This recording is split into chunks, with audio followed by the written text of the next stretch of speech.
तो वेदव्यास जी ने क्या देखा, अपनी वीणा पर तार छेड़ते हैं, सुर से सुर मिलाते, हरि नाम संकीर्तन करते हुए श्री देव ऋषि नारद जी आ गए। बोलो श्री नारद महाराज की जय। देव ऋषि नारद जी को आया जब देखा, वेदव्यास जी आसन से खड़े हो गए, उनका पूजन आदि किया, नमन किया और आसन पर बिठा दिया। जैसे ही देव ऋषि नारद जी को आसन पर बिठाया, देव ऋषि नारद जी ने वेदव्यास जी का मुख देखा और तुरंत कह दिया, पाराशर्य महाभाग भवता कश्चित आत्मानं परितुष्यति शारीर आत्मा मानस हे वो वा। क्या कह रहे हैं देव ऋषि नारद जी? हे पराशर ऋषि के बेटा। अच्छा, पराशर ऋषि कौन है? जो भूत भविष्य वर्तमान को जानने वाले, जो हो चुका, जो हो रहा, जो होने वाला, उसको जानने वाले। तो देव ऋषि नारद जी वेदव्यास जी को कहते हैं कि तुम्हारे पिता तो महाज्ञानी हैं, इतने महाज्ञानी के बेटा होते हुए तुम इतने परेशान क्यों हो? क्या कारण है? एक वेद को 4 जगह पर तुमने बांट दिया, पुराणों की रचना करी, उपनिषदों की रचना करी, अरे महाभारत की रचना कर दी जिसको सुनने से महापुण्य की प्राप्ति हो जाए, और हमें तो कुछ लगता कुछ कमी रह गई है कि आपका मन उदास है। क्या कारण है? व्यास जी नमस्कार करते हैं। वेदव्यास जी कहते हैं, हे नारद ऋषि, आप ब्रह्मा जी के बेटा हो, भगवान के धाम में आपका आना जाना लगा रहता है। आप ही बता दीजिए कि मेरी असंतोषी का कारण क्या है। तो अब देव ऋषि नारद नहीं कह रहे हैं, बोले श्री देव ऋषि नारद जी ने कहा, श्री लगा रहे हैं। श्री देव ऋषि नारद जी कहते हैं, वेदव्यास जी, तुमने खूब ग्रंथों की रचना करी, पर कहीं तुमने क्या लिख दिया? दान करो। देखा होगा अपने कर्म कहानियों को सुनो, दान करो आपका कल्याण हो जाएगा, यज्ञ करो आपका कल्याण हो जाएगा, खूब पूजन करो आपका कल्याण हो जाएगा, खूब व्रत करो आपका कल्याण हो जाएगा। तो महाराज एक बात पर आप टिके नहीं, और कहीं कहीं तो आपने अर्थ का अनर्थ कर दिया, अर्थ का अनर्थ कर दिया। आप क्या लिखते हैं कि अहिंसा परो धर्म, कि दया ही परम धर्म है, हिंसा पाप, जीवों को मारना पाप है। तो वेदव्यास जी आपने ही लिख दिया, अमोक यज्ञ करते समय अमोक पशु की बलि दे दो। ये बात तो ठीक नहीं लगी। मैं आपके भाव को जानता हूं, ये बड़ी ध्यान देने वाली बात है। एक शिष्य गुरुकुल में धूम्रपान कर रहा था, गुरुजी ने देख लिया, मूर्ख तुम्हें शर्म नहीं आती, हमारा चेला होते हुए तुम गुरुकुल में धूम्रपान कर रहे हो, यानी कि सिगरेट पी रहे हो। बोले गुरुजी बहुत बुरी लत लग गई, छूटती नहीं। गुरु को दया आ गई। गुरु ने कहा, देखो चेला, तू ऐसा कर, सप्ताह में 7 दिन में 1 सिगरेट पी लिया करो। क्यों कहा? भाई देखो, इसको लत लग गई है, 7 दिन में 1 पिएगा, 14 दिन में 1 पिएगा, महीने में 1 पिएगा, ये क्या कर देगा? छोड़ देगा। पर हुआ ये कि शिष्य ने गुरु की बात को प्रमाण पत्र बना लिया। अब ये क्या कर रहा है? खूब इतवार के दिन खूब सिगरेटें पी रहा है। चेलों ने देख लिया, तुमको शर्म नहीं आती, गुरुकुल में तुम धूम्रपान कर रहे हो। इसने क्या कहा? हमको तो गुरुजी ने आज्ञा दी है, पियो पियो, कुछ नहीं होता, तुम भी पियो। तो गुरु ने तो सुधार के लिए कहा था कि तू 7 दिन में 1 पी, ये थोड़ी कहा था कि तू सबको लेकर पी। तो देव ऋषि नारद जी वेदव्यास को यही कह रहे हैं, आप तो रोकना चाहते थे, आपने क्या लिख दिया? अरे साहब, महीने में अमावस्या आदि में 1 बलिदान कर दो। तो जो रोज रोज जीव काट रहे थे, वो महीने में 1 काटेगा, फिर 2 महीने में 1 काटेगा, फिर साल में 1 काटेगा, फिर इसको छोड़ देगा। और आपकी बात को तो लोगों ने प्रमाण पत्र बना लिया। वेदव्यास जी कहते जीव को काटिया करो, कोई पाप नहीं है। तो महाराज जो महीने की आपने बात की, तो रोज लोगों ने काटना आरंभ कर दिया। तो बात तो कूड़ा घर के सम्मान हो गई ना, कचरे के सम्मान हो गई। हे व्यास जी, कूड़ा घर में कौओं का वास होता है का? कूड़ा घर में कौन नजर आएंगे?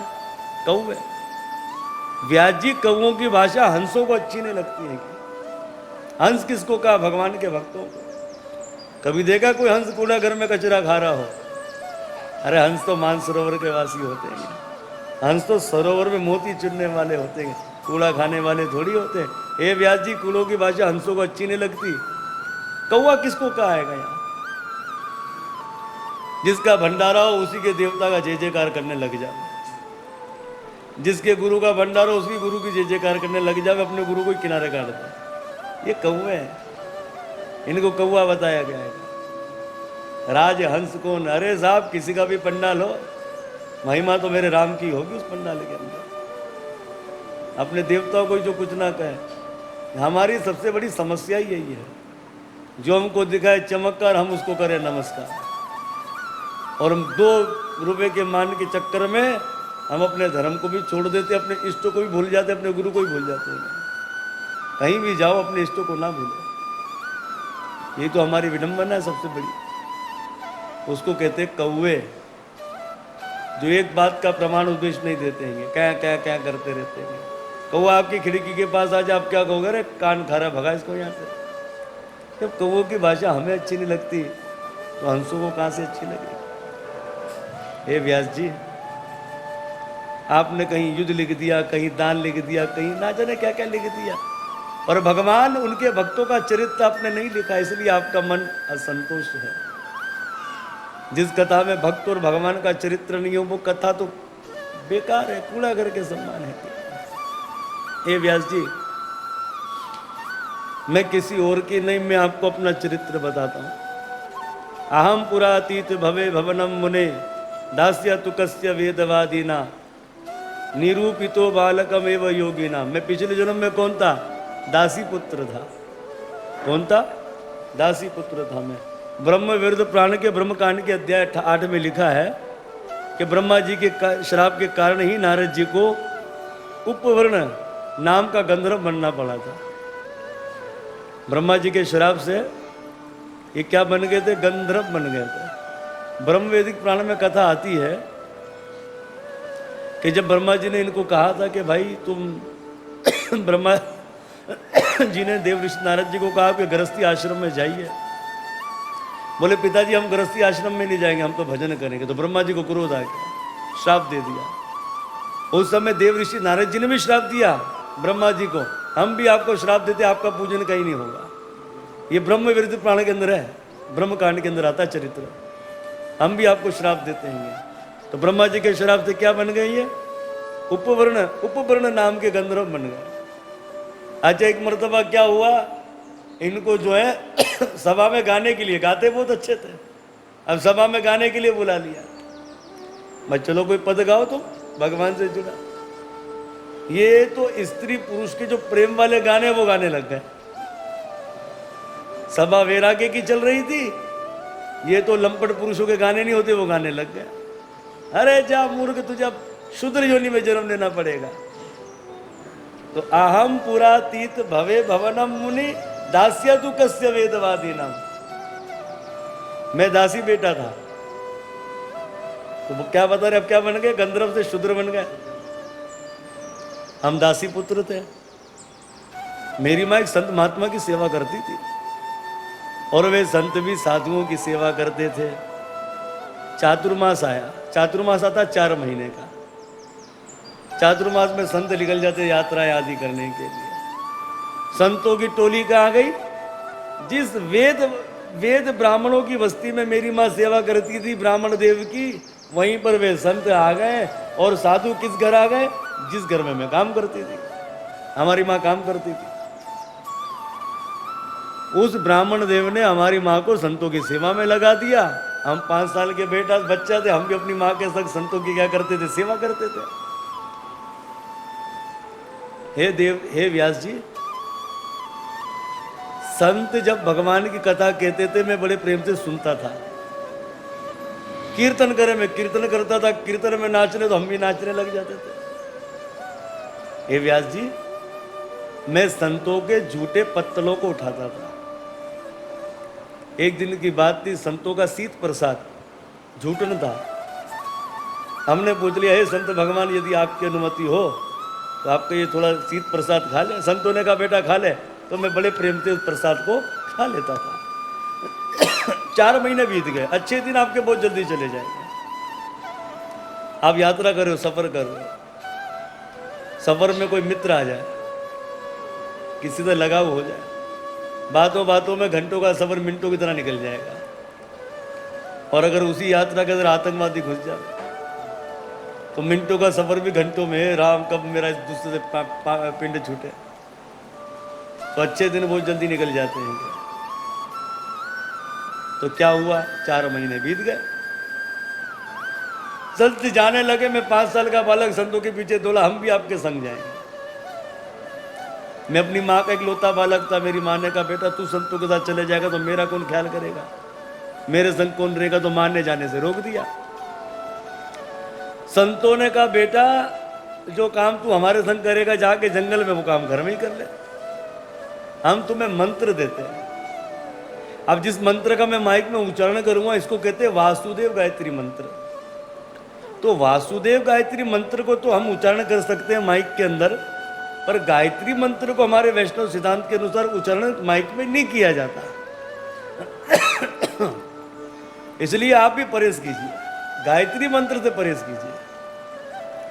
गायत्री मंत्र के लिए हमारे सिद्धांत के अंदर योग्य बताया गया। जब योग्यता होगी तो गुरुदेव कान के अंदर फूकेंगे, कैसे करना वो बता देंगे आपको। गायत्री के विषय में बताया गया है, अगर पतिदेव गायत्री का जप करते हैं वो अपनी पत्नी को भी नहीं बता सकते कि मैं जप कर रहा हूं इस गायत्री का।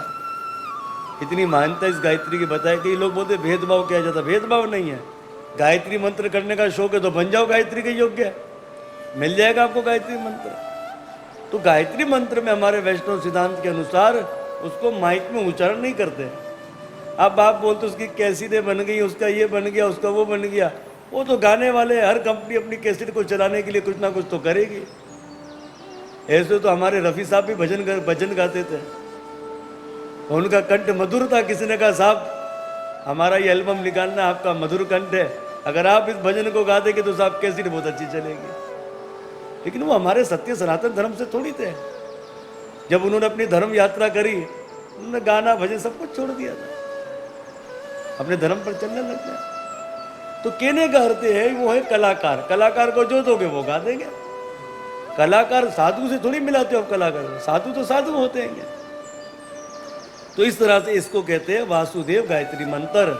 नमो भगवते तुभ्यम वासुदेवाय धीमहि प्रद्युम्नाय अनिरुद्धाय नमः संकृष्णाय च। यानी कि भगवान संकृष्ण, भगवान वसुदेव, उनके जो अनिरुद्ध आदि, उनको नमन इस श्लोक में किया गया है। ओम नमो भगवते वासुदेवाय। 5 साल की अवस्था में देव ऋषि नारद जी खूब माला जप कर रहे, खूब माला जप कर रहे।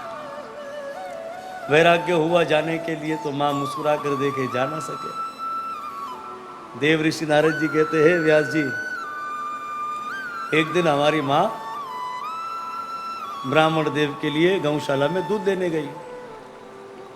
आते समय संध्या हो गई, शाम का वक्त हो गया, अंधेरा हो गया, और हमारी माँ ने एक सर्प पर पैर रख दिया। सर्प का बेचारे का क्या दोष, जिसका काल जैसे आना वो आएगा। सर्प ने हमारी माँ को डस दिया और हमारी माँ ने अपने शरीर का त्याग कर दिया। जब कुछ बच्चों ने हमें आकर कहा तो हमने अपनी माँ का अंतिम संस्कार किया, और जो उत्तर दिशा की ओर संत चल दिया, हम भी उस नगरी, उसी मार्ग पर चले गए। अब तो कोई रोक टोक करने वाला था नहीं। अब जब चले गए तो धनवानों की नगरी मिली। सबसे ज्यादा आपको भक्ति के अंदर सबसे पहले धन मिलेगा, नाम धन मिलेगा। अब फैसला आपको करना है कि उसके चक्कर में फंसना क्या करना है। तो देव ऋषि नारद जी कहते हैं धनवानों की नगरी मिली, पर हमारा मन उधर नहीं टिका, हम आगे बढ़े। जब हम आगे बढ़े तो भयंकर जंगल दिखलाई दिया, शेर भालू दिखलाई दिए, पर हम डरे नहीं। किसके भरोसे जा रहे हैं? भगवान के भरोसे जा रहे हैं। जब भयंकर जंगल को पार कर गए तो अब सुंदर वन दिखलाई दिया, पीपल का वृक्ष, दिव्य नदी बह रही है। हमने कहा यही सुंदर स्थान है जब तप करने का। हम बैठ गए, ओम नमो भगवते वासुदेवाय मंत्र का जप करने लगे। हे व्यास जी, उस समय भगवान की एक झांकी का दर्शन हुआ।